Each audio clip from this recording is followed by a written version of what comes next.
Hey, I'm Ton Vin, and this is Seattle Eats, a food podcast from the Seattle Times and KUOW. Have you checked the price of eggs lately? Or milk? Some stores charge $9 a gallon. Egg prices have doubled.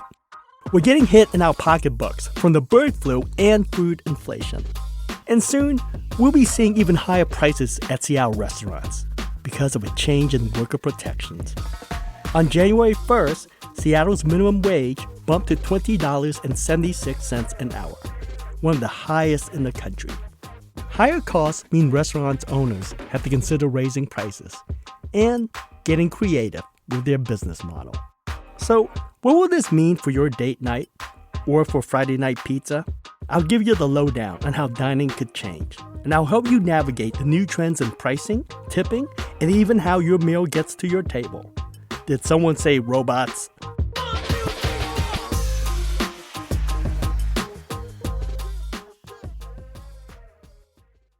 Hello, Seattle Eaters! I'm here in the studio with producer Claire McGrain. Hey, Claire. Hi, Ton. Good to see you. Good to see you. Welcome back. Yeah, I was away for a little bit dealing with some family stuff, but I am back in Seattle, and I am really excited that we're talking about this minimum wage increase because as far back as 6 or 8 months ago, I was hearing from restaurant owners that this is something they're very concerned about and seeing in the news that this was something the city council was talking about. So I'm really curious to find out what has happened now that the higher minimum wage has been in effect for a few months. Claire, I say this without an ounce of exaggeration, but restaurants are freaked out.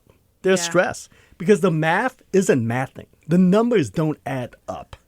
And some restaurants are closing their doors, and others who are sticking around are closing on slower days or closing earlier when the dining room is empty to save on labor costs. There is a lot in what you just said, and I imagine this is having ripple effects all over the city. But let's start by talking about the prices on menus. So let's say I'm going out for dinner or maybe brunch. My go-to spot for brunch is Geraldine's counter in Columbia City, but honestly, I am not picky when it comes to pancakes. So what kind of price changes might I see on a menu? Oh, Claire, welcome back, but I come bearing bad news. Oh, great. Geraldine's, your favorite brunch haunt, has seen a significant price increase. They increased their menu prices by 10%, and management will likely raise another 10% this summer. They told me that a couple weeks ago. And this is not just Geraldine's. I'm not picking on them. This is pretty much the standard around the industry right now to cover costs. What's different for you, Claire, is a brunch haunt like Geraldine's. They're also adding a 75-cent surcharge on egg dishes. Wait, literally they're saying eggs are too expensive. If you order an omelet, we're charging you more? That's exactly what it is, Claire. Because when we look at the state of the industry, most restaurants are dealing with the convergence of minimum wage hike and food price inflation. Brunch haunts have a third obstacle, and that's the bird flu, which has decimated our chicken supply, and thus we have fewer eggs on the market. Geraldine's go through 5,400 eggs a week, at least. Gosh. At minimum. So last year, they paid $70 per case. And recently, the price has doubled to $140 per case. And it's going up. I've talked to several restaurant owners, and they're saying it's up to $160 and will continue to go up because the bird flu situation has not changed. And also, Geraldine's does not offer egg dishes as their specials anymore. It's usually non-egg dishes that are special. Okay, so it's actually changing the things that people are putting on the menu, these bird flu costs. Yeah. I would say this is the worst time to eat out for brunch. And I should say, as a public service, if you can afford to eat, then sure, go ahead, continue to eat out at brunch spots, but just know that you're going to pay more for egg dishes. They might not call it a surcharge, but Claire, there's no way that your egg dishes aren't going to cost more this year. It's just math, right? If you pay $70 for a case last year and it's $140 per case this year, who do you think is going to pay for that increase, right? Yeah, me, unfortunately. I want to go back to something else you said, though, that Geraldine's in particular, they've raised all their prices 10% just to cover basic costs. Is that common? That is common. If anything, I would say that that's very conservative of the cafe. When I talked to them earlier this year, Claire, they were considering raising 20%. And to tell you the truth, they should have raised it 20%. But they thought that was too dramatic, so they raised it for 10% for now. And they kind of hinted to me that, well, they're going to reconsider come summer whether they should raise another 10%, depending on cost, depending on the influence of bird flu and the numbers. And just from talking to them and other people, the prices will continue to go up. There are no signs that food inflation is under control or that bird flu is under control. And that's unfortunate. This is really validating me because I feel like every time I've gone out to eat in the past 6 months, I've been surprised by the number on the menu. And I thought that maybe I just hadn't been paying attention. But it sounds like it actually is going up most places, not just for eggs or other things impacted by bird flu. So, yeah, thank you for that validation. It's going up, and sometimes it's so minute that you don't notice the difference. But just because that's the case doesn't mean that they're not making dramatic changes. And I'll give you an example. A lot of people, if they're not closing the door altogether, they're just closing down on slower nights like Mondays and Tuesdays, or shutting their doors early on nights to save labor costs. And I'll give you one extreme case, and that is Merchant Cafe, the historic dive in Pioneer Square. She closed down for the winter.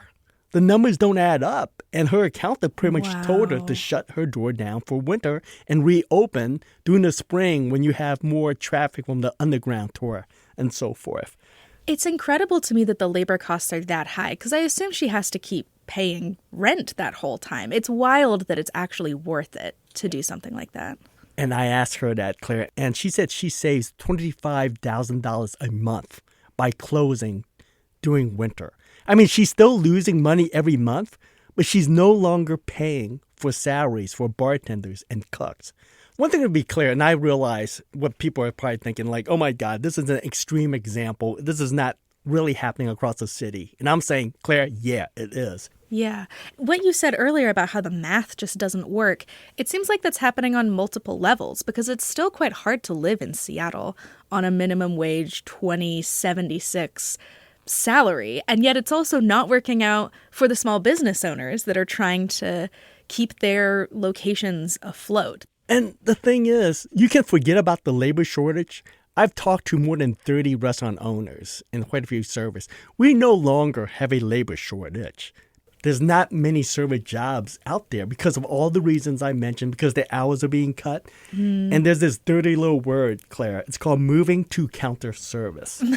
It's seriously, in Seattle, the words moving to counter service has a negative connotation because it's code for I'm laying off servers is exactly what it is. And a good example of this is Jack's Barbecue. They have a flagship restaurant in SoDo, and they also have one in South Lake Union inside an Amazon office. He has raised prices, but he says that's really not enough because I can't charge $30 for a barbecue sandwich. No one would buy that sandwich, and I would get negative Yelp reviews. So he says in addition to raising prices slowly, his solution eventually is to move to counter service. And what that means is when you go to Jack's Barbecue now, you sit down and you get a menu and you order from the server. But in the future, most likely, what Jack will require you to do is go to the cashier, order your food there, and you will get a number. And maybe when your order is ready, you just go pick it up, or maybe someone will deliver that order to your table. If it's not the norm, it's going to be a lot more common than you realize. Do we know how many servers and other people have lost their jobs? Like, is the state tracking this? No, we don't know that. I mean, for someone like Jack, he has told me he has laid off 3 front-of-the-house servers at South Lake Union, and he'll likely lay off maybe half of his front-of-the-house staff in SoDo, his flagship restaurant, if he moves to counter service. But we don't know the numbers yet. We won't know that until a few months from now. Okay, so something to keep an eye on. Yes. So if a restaurant wants to try and keep that experience of sitting down, being served at your table, what other things that might they be trying? Oh, Claire, are you ready for robots? I don't know if I'm ready for robots. Let's see. Robots as server, and they will zap you if you don't tip them 25%. I'm kidding. But yeah, Anchovies and Salt, a restaurant in Renton, and they also have one of the highest minimum wage increase. The owner there has employed, I kid you not, robots. 3 robots as server, 3 robots as busser. Okay, describe these robots for me. Like, are we talking a full, like, C-3PO from Star Wars human walking around with trays? It's funny you should say that. They look actually a lot like R2-D2. Oh, okay. It's squat-y, like about the same height and width as an R2-D2, shockingly.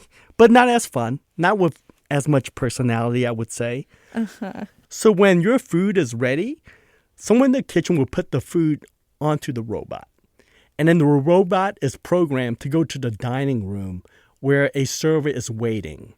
And from there, the server will pick up the entrees, the pho, whatever, to deliver to your table. Maybe walk 5 feet to your table. So literally, the robot is doing all the heavy lifting. And when you're done, there is another fleet of robots who can carry up to 80 pounds of like dirty trays and dishes. The server just stack it up on the robot, and the robot just trundles back to the kitchen where the dishwasher is waiting. Okay, so they can't wash dishes themselves yet, is what I'm hearing. Not yet. Anyway. Okay, I'll consider buying one when they can wash dishes. That's really interesting because it's not fully replacing what the human server does, right? They still come take your order and deliver stuff to you. Yes. But according to the owner, and he has crunched the numbers, and he told me that he saves about $30,000 a month doing this. Wow. Yeah. This is a quote from him. Robots don't take breaks, require health insurance, Social Security, or Medicare contributions, and they never call in sick.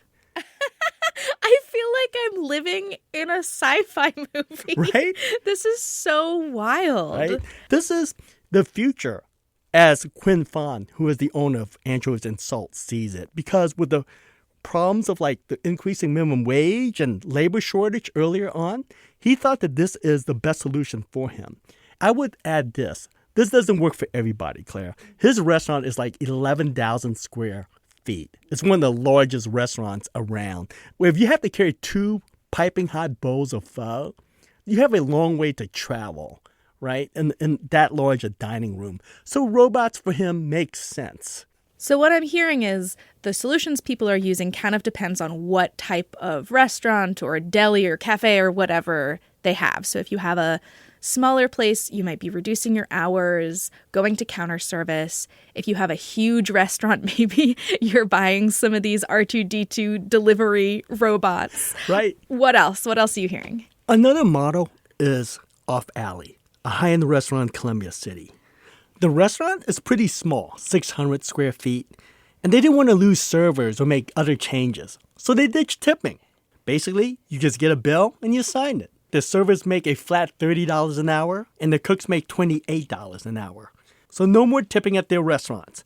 But that must mean that the workers make less? Is that true? The person who gets screwed on this the most is the server, right? And to put in some perspective, when you're a server on weekends at a busy restaurant, you easily can make $45 to $60 an hour. So needless to say, this is a dramatic drop in price and what you get. But you got to look at this, Claire. One is we no longer have a labor shortage. So it's hard to find jobs as server, actually. And it's actually hard to find jobs as a server that makes $40 to $60 an hour because the hours are getting cut. Because the way wages are distributed, they don't get all their tip. It's a shared pool. So this is actually not a bad deal for a lot of servers. And keep in mind, Off Alley is a very small restaurant. So they don't need they don't need an experienced server. And they only need a few. So it's not like they need 5 to 6 servers they have to hire to work an entire room. So this works pretty well for something their size. It works well for something this size. Just like the robots work well for a restaurant that's 11,000 square feet, this works well for a restaurant that's only 600 square feet. Here's a question for you, though. If I'm at a place where they do accept tips, should I feel okay with giving a smaller tip percentage-wise than I usually would because I know people are making more in minimum wage? Yeah. Let's back up here for a second. Consumers and restaurants have this social contract, and that is when we deliver the food and the bill comes, you tip us 20%. Give or take a few dollars, depends how you feel, but that is a social contract that Seattle diners have with restaurants. So I think for restaurants, they want to tear that contract and rewrite it and say, hey, consumers, inflation has gone up. Help us. Tip 25% is what they usually want you to tip. But for consumers, as far as they're concerned, that social contract still exists, and it's only 20%. And this goes to what you're saying.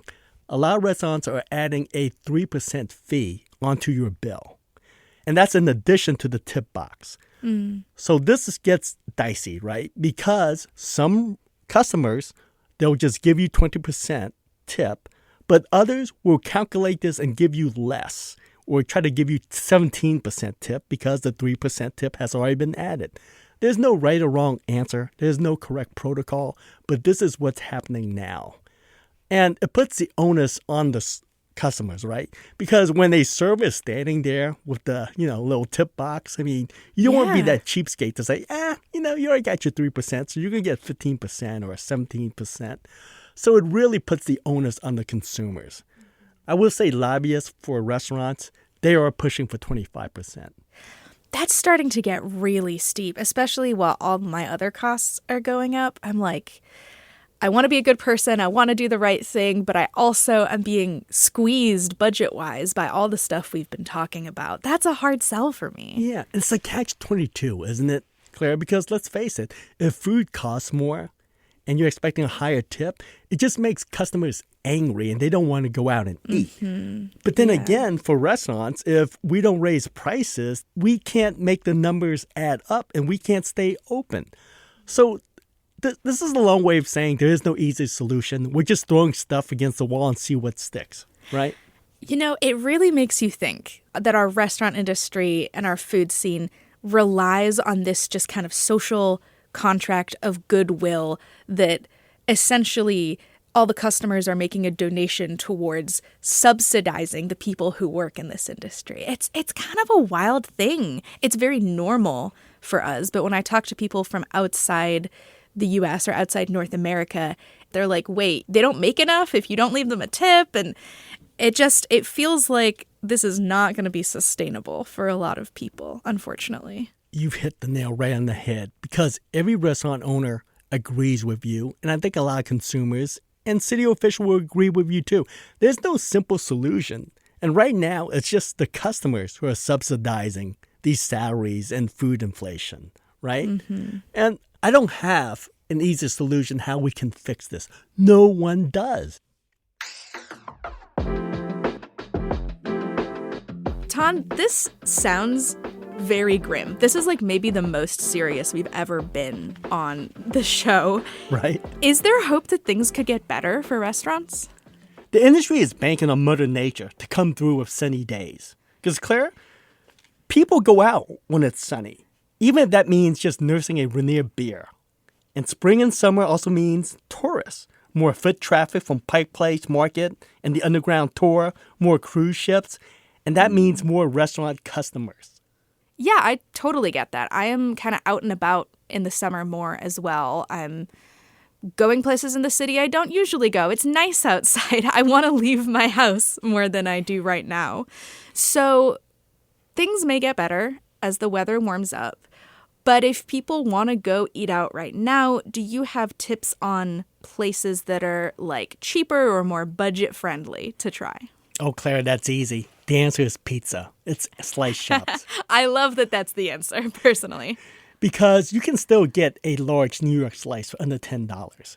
And there are just so many slice shops around now. Because we always talk about this. Because what's pizza? It's flour and water, so it's cheap. It's a high profit margin item. So everyone does pizza. And your choice are limitless. And I don't think even people realize this. You can go to some of the convenience stores and you will see a slice of pizza. It's still the only thing you can get in the city pretty consistently in every neighborhood for under $10. That's the way to go. Okay, great. Get an appetite going for pizza. I think I can do that. That's right. And get used to robots. That's going to be a harder sell. Clara, thanks for joining me.